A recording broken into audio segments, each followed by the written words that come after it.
Après ça, je me tourne vers vous, Bruno Villalba. Vous êtes l'autre oreille attentive et critique de ces temporels. Je vous invite à vous installer, oreille critique, parce que vous aurez demain la lourde responsabilité de faire la synthèse de cette édition. Ce sera demain en fin de matinée. Je vous présente quand même Bruno Villalba. Vous êtes professeur de sciences politiques à AgroParisTech, membre aussi du laboratoire Printemps pour profession, institution et temporalité. Synthèse demain, mais pour l'heure, c'est plutôt objectif, propos introductif. Vous allez nous aider à formuler cette question écologique en des termes temporels. On en a eu déjà un aperçu, peut-être que vous aurez envie de réagir à ces paradoxes. On se dit que c'est quand même un peu mal parti si on n'arrive pas à se mettre d'accord sur le caractère urgent de l'urgence. Et alors là, on le voit d'un individu à un autre, les perceptions temporelles des enjeux varient considérablement entre le c'est foutu, tout va s'effondrer et le on va trouver des solutions un jour plus tard dans les décennies à venir. Et puis il y a aussi un décalage entre ce qu'on appelle parfois temps de la nature, en tout cas temps écologique, et puis temporalité politique. Est-ce qu'on peut, est-ce qu'il est possible de concilier toutes ces temporalités ou est-ce qu'il faut d'emblée raisonner en termes de confrontation entre toutes ces temporalités Merci. Je tiens à remercier d'abord Nolwenn Le Boulch. Alors, je ne sais pas si je le prononce correctement, je m'en excuse. Et puis Justine Coran pour l'invitation, puis les temps de préparation qu'on a pu construire pour préparer cette intervention. En fait, je vais prolonger ce qu'ont fait les deux comédiens, mais ça sera nettement moins drôle, bien sûr. C'est cette question des conciliations des temporalités qui va être extrêmement intéressante. Alors, sur le point du discours, on l'a vu dans les scénettes qui ont été mis en place, il n'y a pas de difficulté à ce que tout à chacun, on soit d'accord sur l'idée qu'il y a des temporalités scientifiques qui sont quand même assez préoccupantes. Le dernier rapport du GIEC rappelle qu'il faudra 10 ans, il ne reste que 10 ans, pardon, pour trouver des solutions à la hauteur des enjeux. Il faut savoir que ça fait 2 fois que les rapports du GIEC qui sont parus avant disent il reste 10 ans. Donc la contraction de temps s'accélère évidemment. S'il n'y avait que le GIEC, à la limite, bon, voilà, c'est un groupe d'experts qui dit ça, mais malheureusement, c'est aussi conforté par d'autres rapports internationaux, l'IPBES, sur la question de la biodiversité, etc. Il y a de l'autre côté, c'est les temporalités politiques. Alors, la première qu'on connaît, c'est celle de la course à l'échalote des campagnes électorales. Et là, on rentre dans une campagne électorale extrêmement intéressante, justement, sur la prise en considération des temporalités écologiques, puisque vous avez vu dans les débats politiques du moment, la question écologique représente 0% du temps d'antenne, hein, pratiquement. Et ça, c'est extrêmement préoccupant, parce qu'en même temps qu'on célèbre la COP26, enfin qu'on célèbre la COP26, qu'on visualise la COP26, on a un déficit effectivement de ces questions dans le débat national sur une fonction, la fonction présidentielle qui est extrêmement importante. Cette temporalité politique, c'est aussi le temps des engagements. Et ça, c'est extrêmement intéressant parce que beaucoup d'engagements nous donnent les échéances. Alors, il y a quelques années, c'était 2025, maintenant c'est devenu 2030, puis 2050. L'Inde dit, nous, ça sera 2070 au mieux. Donc vous voyez, le temps des engagements entre la reconnaissance d'une problématique et sa traduction en politique publique, eh ben, c'est des temps assez longs par rapport à ce que ça veut traiter. Donc il y a fort à parier qu'on sera toujours en décalage pour résoudre des problèmes qui sont déjà largement construits. Toujours ce temps de la décision politique, c'est que souvent ces décisions politiques posent des problèmes d'aujourd'hui, mais auront des conséquences sur le très long terme. Et ça, il y a complètement un décalage complet sur ces perceptions-là. On peut être que frapper, mais peut-être qu'on aura le temps d'en revenir dans la discussion, parce que ça a un impact vraiment sur nos vies quotidiennes. C'est la décision de relancer le programme électronucléaire, par exemple. On va reporter les effets de ces décisions sur des générations et des générations. Donc vous voyez, c'est des décisions qu'on prend aujourd'hui, sans avoir une pleine conscience des conséquences, mais peu importe, on impacte les situations d'avenir, les contingences d'avenir pour les générations futures. Et puis il y a nos temporalités personnelles, les scénettes l'ont montré, hein, on est dans, j'ai bien aimé ce terme de paradoxe, en fait c'est de la dissonance, hein, oui mais, et toujours le mais qui est extrêmement intéressant, hein. Churchill disait toujours, tout ce qui a été dit avant le mais ne compte pas, et il avait bien raison, ce brave homme, plus d'une fois, c'est effectivement, il y aura toujours quelque chose qui va justifier le fait que l'on ne prendra pas en considération la question écologique, parce que, mais il y a une préoccupation tout à fait légitime, hein, les questions sociales, les questions du pouvoir d'achat, etc. On l'a vu avec le conflit énergétique autour des Gilets jaunes, par exemple. Donc ces rythmes de vie, ce qui est assez intéressant, je ne sais pas si vous avez eu le temps de voir la petite exposition qui est dans l'hall d'accueil, c'est assez intéressant parce que c'est une vision du temps qui est purement une vision du temps humaine. C'est le temps de travail, c'est le temps d'activité, c'est le temps, etc. Comme si nous étions dans une espèce de bulle où ce temps humain n'avait effectivement rien à voir avec le temps écologique, le temps des non-humains. Les non-humains, c'est les animaux, la faune, la flore, le minéral, la terre, d'une manière générale. Bref, ce qui nous environne et ce qui nous permet, nous, finalement, de pouvoir construire cette vision du temps. J'y reviendrai un peu tout à l'heure. Donc la question, c'est comment on va synchroniser nos temps, politiques et individuels, parce qu'il ne faut pas rejeter la faute qu'aux politiques. On est aussi partie prenante de cette situation-là, hein, et personne ne peut s'extraire de cette situation-là, avec les crises écologiques. Et c'est un peu là-dessus qui me paraît important, c'est que les crises écologiques, ce n'est pas quelque chose de négociable. Okay, ça est depuis des décennies, ça s'amplifie, et ça ne va cesser de s'amplifier. Donc on ne peut pas faire comme si ça n'existait pas, on ne peut pas faire comme si on va négocier avec elle. Et donc, par rapport à ça, on va assister à un phénomène de contraction des temporalités, accélération des contractions, des difficultés écologiques, difficulté de répondre à ces contractions-là, parce que nous-mêmes, on est pris dans des paradoxes, des contradictions, des dissonances. Et donc, on va avoir des conflits de temporalité extrêmement intéressants qu'il va falloir gérer dans le relatif court terme. Donc vraiment, la chose importante, c'est d'essayer d'imaginer un temps qui n'est pas purement humain, sortir de ce temps humain, le connecter au temps de la nature et le connecter au temps du vivant. L'évolution de la sémantique est intéressante. Bruno Villalba, pendant des années, on a parlé de développement durable, puis aujourd'hui de transition écologique. On parle aussi maintenant d'urgence climatique. On voit qu'il y a un changement aussi dans la perception du temps. Ceci dit, on n'agit pas forcément plus, comme vous le disiez. Vous mobilisez la notion de délai. Est-ce que vous pouvez nous l'expliquer et surtout en quoi elle pourrait être plus opérante pour penser enfin des passages à l'action vraiment efficaces? Ouais. C'est la petite diapo suivante, s'il vous plaît. Voilà. Généralement, on a tendance à représenter le temps qui passe par l'image du sablier. C'est une vieille image qui est popularisée. Et les deux représentations qu'on a choisies ici de vous présenter, c'est la même logique, hein, c'est le temps qui s'écoule. Bon, bah voilà, c'est une vision assez classique. Simplement, ce qui est intéressant là-dessus, dans cette représentation, c'est un sablier écologique. Alors, c'est-à-dire qu'il met l'accent du temps qu'il reste avant la disparition irréversible du vivant, des matières, des animaux. Okay, et ce n'est pas du tout la même manière de percevoir le temps. Le sablier, ce qui est intéressant, c'est qu'il suffit de le retourner et ça repart. Ouais, bon, quand on fait des œufs à la coque, on retourne le sablier, ça repart. Là, on ne peut pas le retourner, parce que vous voyez bien, la matière s'effrite, elle disparaît. Et pire encore que ça, ce qui est intéressant par rapport à la disparition, c'est que vous voyez bien que il y a à la fois les animaux, mais il y a aussi, dans ce qui reste comme déchets, il y a les humains qui sont impactés par cette disparition des animaux. Et c'est cette interaction qui est intéressante de mettre en évidence, puisque finalement, l'animal est aussi concerné par cette disparition du temps. L'animal est aussi impacté, sans doute beaucoup plus que nous, en raison de sa vulnérabilité. Il a moins de capacité de réagir, il a moins de techniques à sa disposition. Il est autrement plus impacté que nous par le changement climatique. Okay, il est d'autant plus impacté que nous que par l'artificialisation, l'acidification des océans, etc., etc. Et donc cette vulnérabilité-là, elle est mise en scène par cette question du sablier. Et ce qui est intéressant aussi dans ces questions des sabliers, c'est qu'il met en évidence aussi l'accentuation des inégalités sociales. C'est-à-dire que la disparition des ressources est inégalement répartie sur la population mondiale. C'est déjà le cas dans les pays riches, hein, la précarité énergétique par exemple, la précarité alimentaire. C'est encore plus vrai quand on voit la situation géopolitique des migrants climatiques. Hein.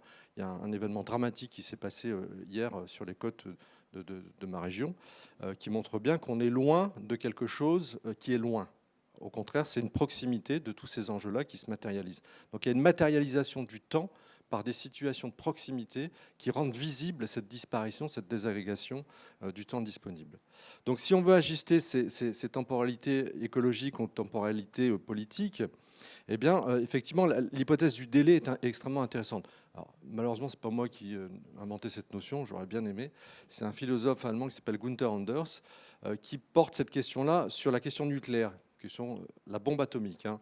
Et il dit, voilà, en fait, nous sommes rentrés dans le temps de la fin et nous n'en sortirons plus. C'est-à-dire que nous avons inventé une machine qui est capable de détruire l'humanité et malheureusement, nous finirons par l'utiliser. Ça, c'est sa vision très optimiste. Hein.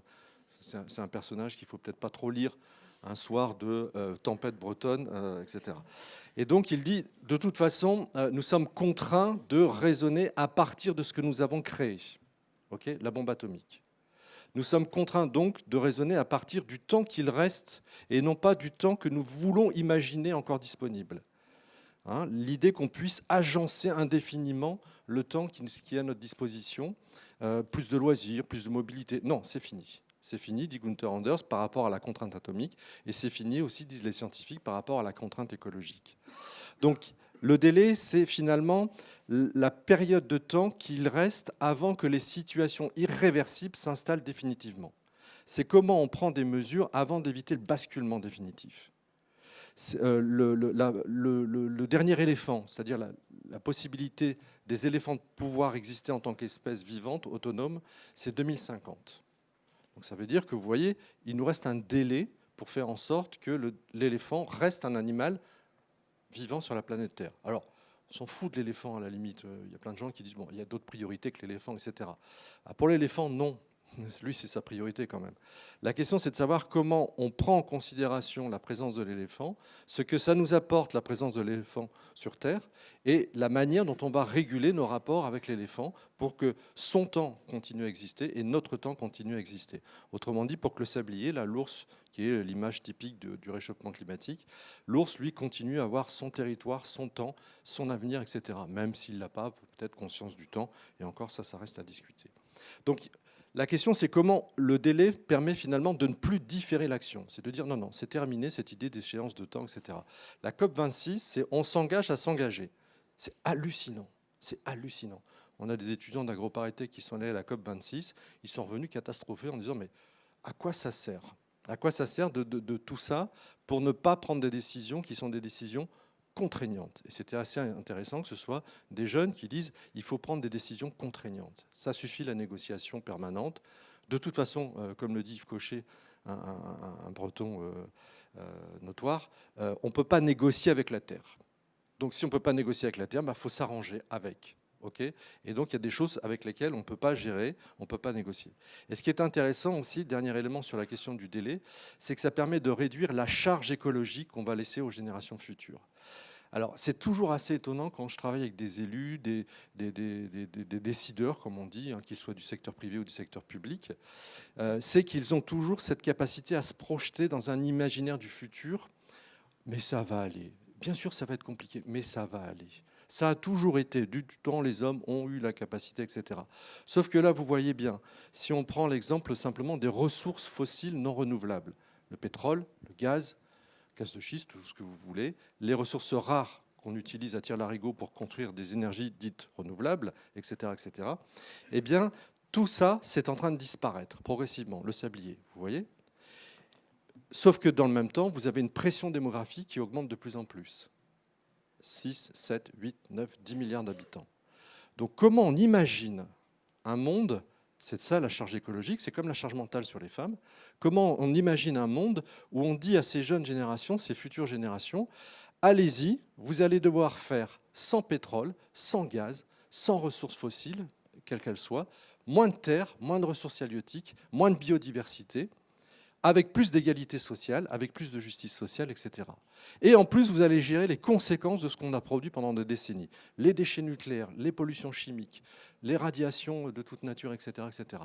Allez-y, trouvez-moi des solutions imaginatives.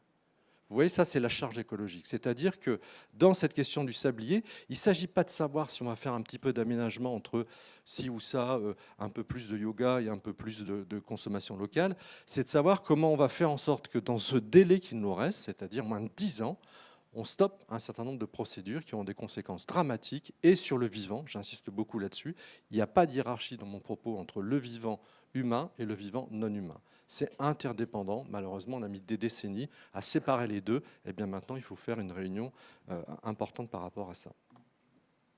Mais est-ce que cette notion de délai, elle est audible. Aujourd'hui, Bruno Villalba, je réagis au paradoxe pointé tout à l'heure. On parle plutôt de transition aujourd'hui, alors avec la connotation positive qu'il peut y avoir, de mouvement. On est en mouvement et on va plutôt dans la bonne direction. Délai, on est déjà sur quelque chose d'un petit peu plus costaud. Et puis vous invitez finalement à penser la limite et à voir ce qui se passe d'ici là. Est-ce que la notion ne risque pas finalement d'être tellement anxiogène, qu'elle pourrait augmenter le déni dans lequel on baigne quand même déjà pas mal? Bien sûr, ça c'est un risque, mais c'est pas très important à partir du moment où on accepte d'en débattre. Et souvent, on qualifie un peu ces éléments, mais quand 15 000 scientifiques disent en 2017 bientôt c'est trop tard, ils ne sont pas dans une espèce d'alarmiste, comment dire, émotionnel. C'est une déduction. Je suis dans une procédure de déduction, disent-ils.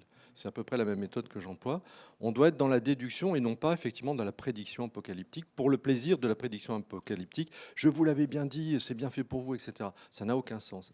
Ce qui est intéressant, c'est plutôt de voir comment finalement on prend en acte la réalité objective et les conséquences matérielles de ces situations d'irréversibilité.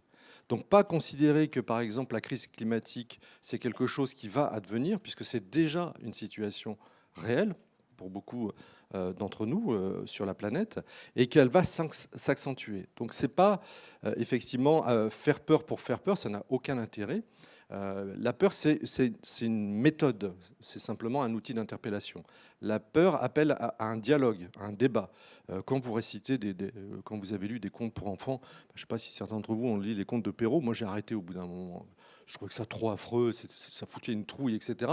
Et surtout, ce qui était fatigant, c'est qu'à chaque fois que je leur lisais un conte de Perrault, et après les gamins, ils redemandaient des explications. Mais pourquoi arrête.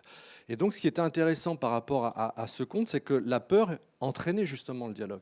Mais pourquoi et pourquoi il ne faut pas, et qu'est-ce qu'il faudrait, etc., etc. Donc on voit bien que simplement énoncer la peur comme une évidence sans contradiction, ça c'est ce que fait Éric Zemmour. Je fais peur avec une espèce de grand emplacement, etc., qui n'a aucun sens sur le plan sociologique et politique. Mais simplement, vous voyez, il n'y a pas de contradiction, il n'y a pas de débat, parce qu'il n'y a pas de mise en perspective par rapport à ça. Au contraire, la peur écologique, c'est pas de dire l'effondrement est une fatalité, donc on ne peut rien faire. Au contraire, prendre acte du fait que le processus est enclenché, c'est nous amener à réagir, mais à réagir en proportion par rapport à ce qui est en train de se produire. Alors réagir, justement, si on pose cette notion de délai, si on raisonne selon ces termes, quelle piste, quelle perspective ça peut ouvrir pour notre réflexion collective? Alors ça, c'est la troisième diapo, s'il vous plaît. Merci. C'est un peu les contradictions relevées par ces deux petits dessins. Le premier, c'est, vous voyez une table où les hommes sont effectivement très présents, hein, bien sûr. Il faut sauver la planète, mais sans contrarier le système qui l'a détruit. Alors, le système, c'est pas simplement le système capitaliste, hein. C'est plutôt le système de vie, c'est nos modes de vie. Parce que si on dit le système, c'est forcément les autres, les capitalistes, dont on ne sait pas trop qui ils sont, etc. Le système, c'est vraiment nos modes de vie. C'est ce qui est le plus intéressant. C'est la manière dont nous participons par chacun de nos actes à cette dégradation de la situation écologique. Et puis ce monsieur qui dit, à la fois il énonce le constat et la situation, il dit quelqu'un a une idée. Voilà. Ça, c'est, moi, je trouve extrêmement intéressant quand vous m'avez invité au temporel, c'est justement comment on va imaginer trouver des pistes de solutions. Alors, moi, je n'ai pas de solution, hein. C'est toujours ce qu'on dit aux étudiants là, dans les formations qu'on dirige à AgroParisTech. On fait des constats, on fait des propositions d'action, on fait des pistes de réflexion, mais des solutions clés en main, malheureusement, sur ces situations-là, on n'en a pas vraiment, en tout cas pour l'instant, raisonnable. Par contre, il y a des pistes de réflexion. La première chose, c'est vraiment un travail sur les imaginaires, sur les récits qu'on se fait de l'avenir. Cesser, par exemple, de maintenir une vision, ce qu'on appelle une vision continuiste du temps. C'est une espèce de temps qui se reproduit, on aura toujours du temps pour, etc., etc. Non, là on voit bien que la contraction des temporalités écologiques amène à une contraction des temporalités politiques. Donc vous voyez, ça change un peu notre rapport au temps, etc. Donc c'est renoncer à un imaginaire de l'abondance, par exemple. On est éduqué, on est façonné par notre socialisation sur l'imaginaire de l'abondance. C'est la corne d'abondance. C'est assez rigolo. Je n'ai pas eu le temps de mettre beaucoup trop d'images, mais ce n'est pas grave. La Révolution française est fascinante parce qu'elle met en scène le mythe de la corne d'abondance. Vous voyez, et regardez bien sur certains édifices encore aujourd'hui, vous allez voir, hein, c'est la France, jolie femme évidemment, qui tient dans sa corne d'abondance les fruits, les épis de maïs, de blé, pardon, pas de maïs à l'époque, etc., etc. Vous voyez, plus la technique.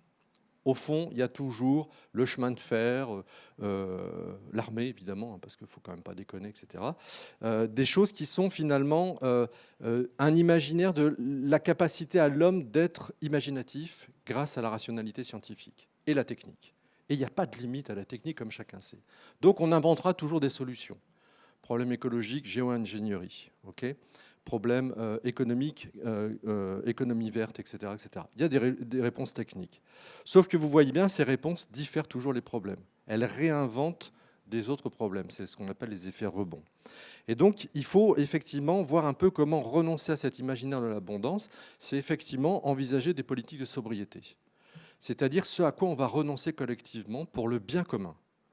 Difficile négociation, mais à partir du moment où il n'y a pas d'espace de débat pour mettre en place ces formes de négociation, bah, ça devient compliqué. Hein, c'est exactement le retour à la bougie, aux amiches. C'était quoi dans votre exemple ? La chandelle, voilà, la chandelle. Oui. C'est encore un plus joli mot que la bougie, la chandelle. Ça renvoie encore plus au passé, vous imaginez. Donc c'est effectivement comment on va prendre en compte ces situations de sobriété. Et c'est pas simple, puisque évidemment le confinement, c'était un bel exemple de politique de sobriété. Hop, réduction massive de la mobilité, de la consommation, de l'activisme professionnel, etc. Contraction de tout ça. Eh ben, on l'a pas très bien vécu, globalement. Vous voyez, ça manquait, il manquait quelque chose pour être pleinement un citoyen, un salarié, une famille, les réseaux de sociabilité, etc., etc. Il manquait quelque chose. Or, écologiquement, c'était bien.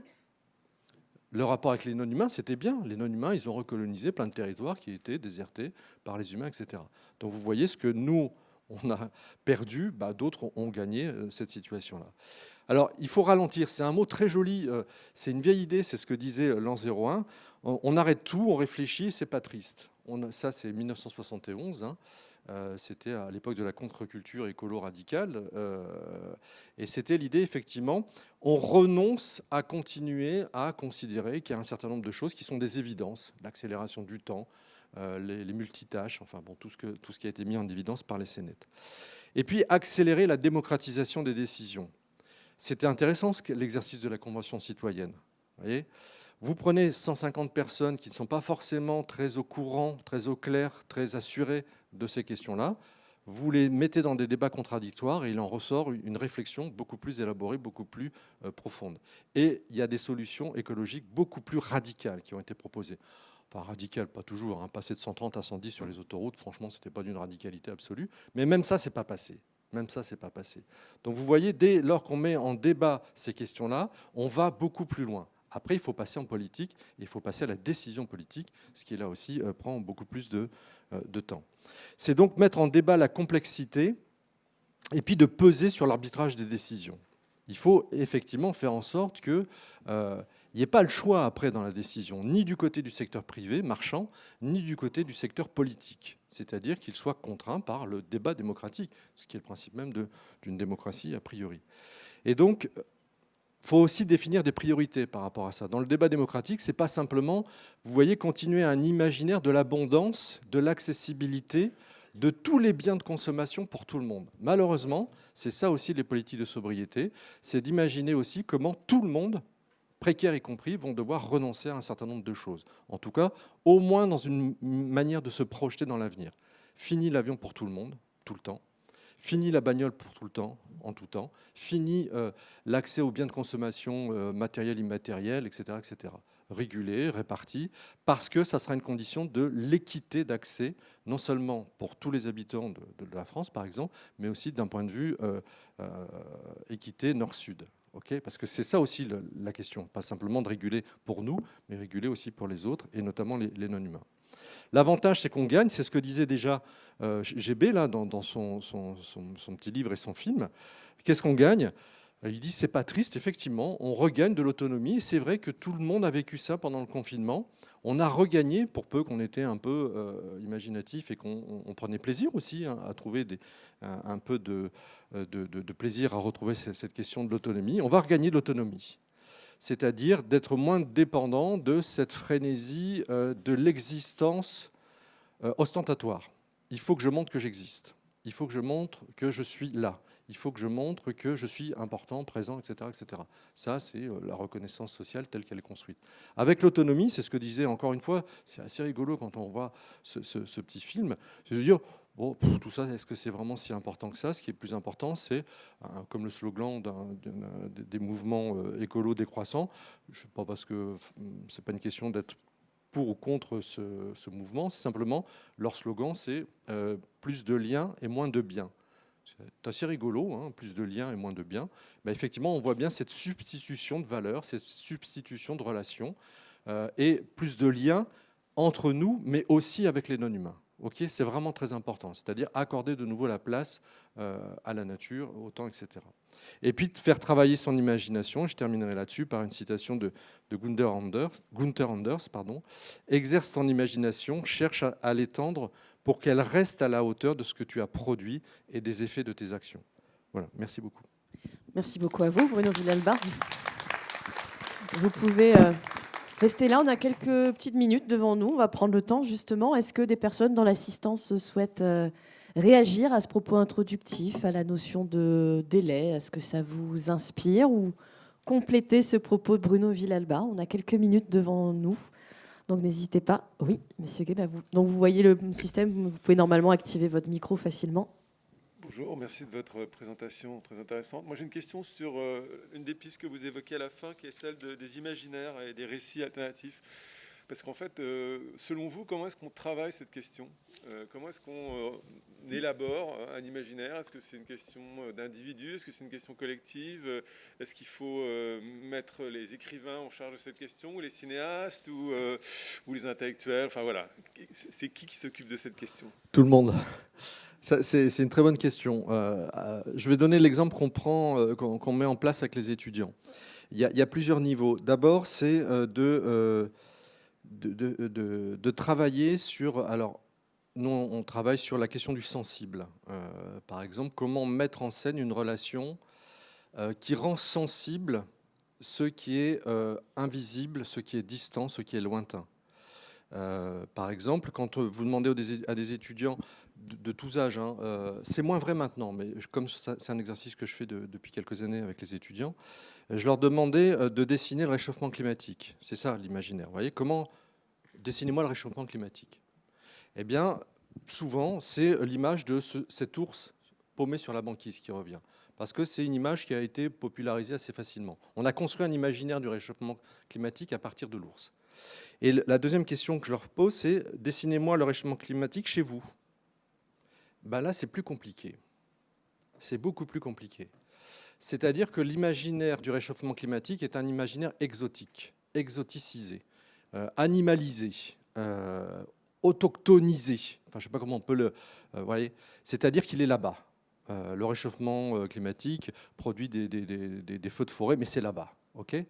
L'intérêt de travailler sur le sensible, c'est de dire comment on se rend disponible pour voir la matérialisation du réchauffement climatique ici, maintenant, et pour les autres, et pour nous. Les autres, c'est les non-humains, hein, les autres terriens. Et ça, c'est un travail intéressant. Pour faire ce travail, on doit être effectivement attentif à la manière de produire un récit, un discours, une sémantique. Et là, je trouve que souvent, les écrivains sont très bienvenus. J'utilise beaucoup d'auteurs, d'écrivains qui travaillent sur la relation de l'homme à la nature. Par exemple, Ribas, Édouard Abbé, en France, Jean Giono, par exemple. Des gens qui ont écrit, finalement, ce que je suis dépend aussi de ma relation au monde vivant. Et on a tous eu ça hein, quand on va se balader dans la forêt ou sur la côte. Voilà, la relation esthétique qu'on a avec un paysage, c'est quand même fort. C'est quand même fort, ça donne du sens. Voilà. Mais ça ne reste qu'une dimension esthétique, vous voyez ? Tandis que travailler le sensible, c'est de réaliser qu'on a une proximité de situation. La dégradation du système côtier, c'est aussi ma propre dégradation. Et ça, c'est un travail intéressant. Les intellectuels devraient jouer ce jeu-là, mais très honnêtement, la question de l'écologie, elle est quand même assez loin de la préoccupation de beaucoup d'intellectuels. Quand on voit le dernier livre de Luc Ferry, Les 7 écologies, c'est la représentation médiatique de l'écologie, au secours. Voilà. Donc les artistes, oui, bien sûr. On l'a vu. Et on parlera de la question de l'imaginaire tout à l'heure, justement, avec vous, parce que je crois que vous avez eu un exercice de projection au Forum Vie Mobile. On pourra en dire un petit mot. Jean-Yves Boulin et Marina Lafay derrière.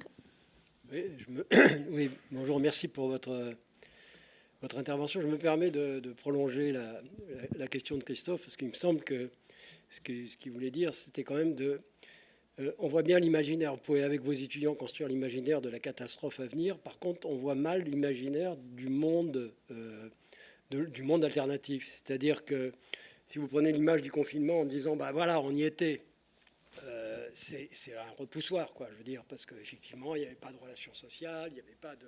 Donc, ça ne peut pas être ça. Si on dit il n'y a plus d'avions, plus de bagnoles, tout ça, ça ne marche pas pour tous les pays en développement qui aspirent à ça, etc. Donc on est vraiment confronté à la construction d'un imaginaire positif. C'est-à-dire, bon, on se bat par exemple, moi, sur les questions de réduction du temps de travail, qu'est-ce qu'on peut faire de son temps dégagé par la réduction du temps de travail? Et c'est ça sur quoi on bute. Je pense que c'est ça qui fait que ça ne prend pas nos affaires. Et ça ne prend pas parce que les gens ils veulent continuer effectivement à, entre guillemets, vivre. Et vivre aujourd'hui, bah, c'est selon un certain nombre de... Ah, pardon. Et vivre aujourd'hui, c'est effectivement avoir accès à un certain nombre de biens qui soient matériels ou immatériels, à des services, etc.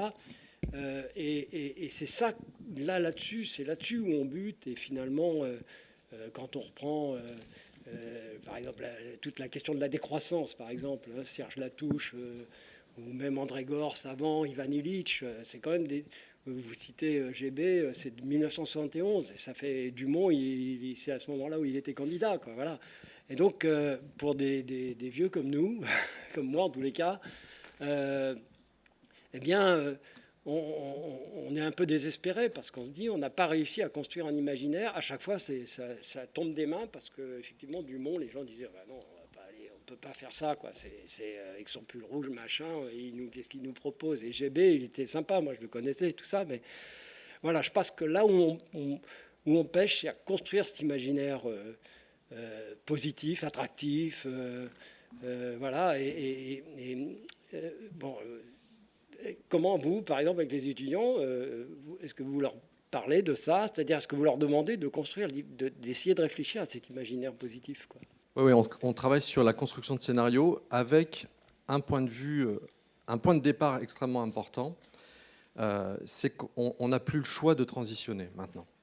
C'est-à-dire que ce qui est intéressant, c'est que vous rappelez l'histoire de cette réflexion de l'écologie politique qui avait déjà instauré ça. Il ne faut pas oublier que le slogan politique de René Dumont en 1974, c'était « l'utopie ou la mort ».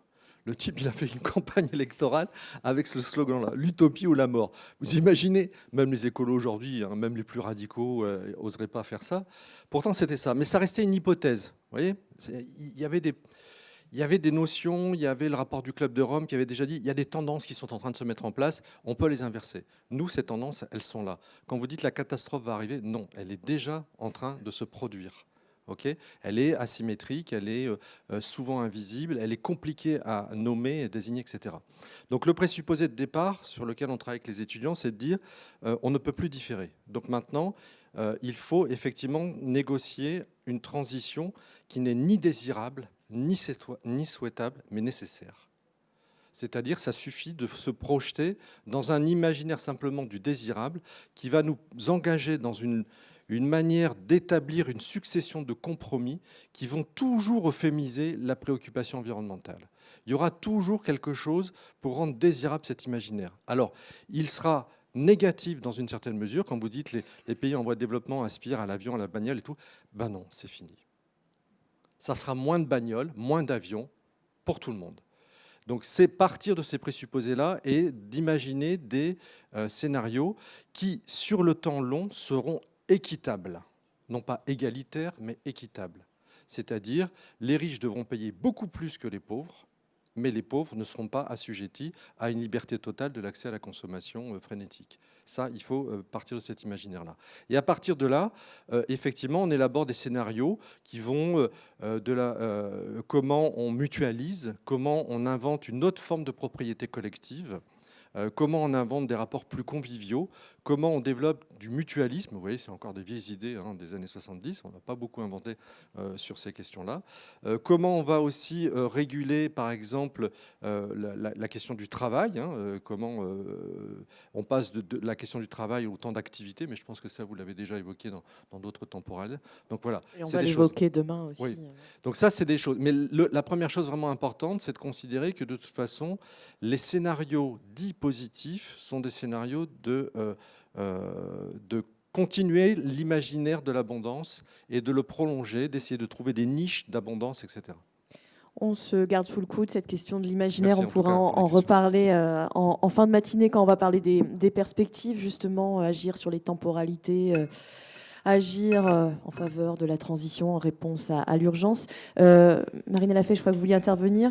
Je vous demanderai une question courte, si possible. Oui, brièvement, en prolongation. Je me faisais la réflexion et je vous pose la question du coup.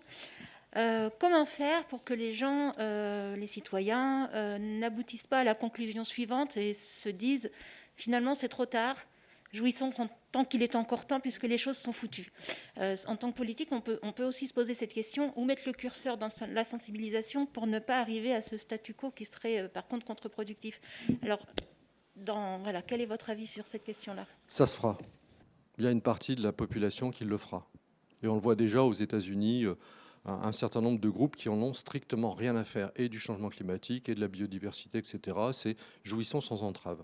Un point de vue très individualiste, mais n'oublions pas que l'individualisme est au cœur même du projet démocratique. Donc là, vous voyez, il y a une contradiction aussi entre comment on imaginait une transition collectivement construite et qui va toucher aussi à la question fondamentale, c'est comment je construis ma propre subjectivité individuelle.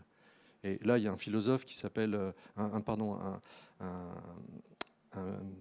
psychanalyste, Félix Guattari, qui était un écolo, c'est un des rares intello écolos à l'époque, qui a écrit un livre très intéressant là-dessus, qui s'appelle Les trois écologies, où il montre bien la tension et la manière de pouvoir dépasser cette tension.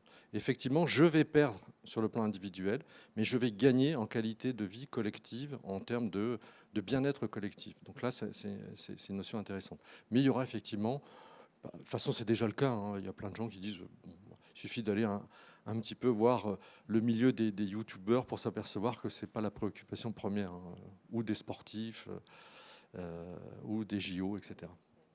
C'est bien que vous parliez des youtubeurs, ça nous fait une transition toute trouvée. Merci encore, Bruno Villalba.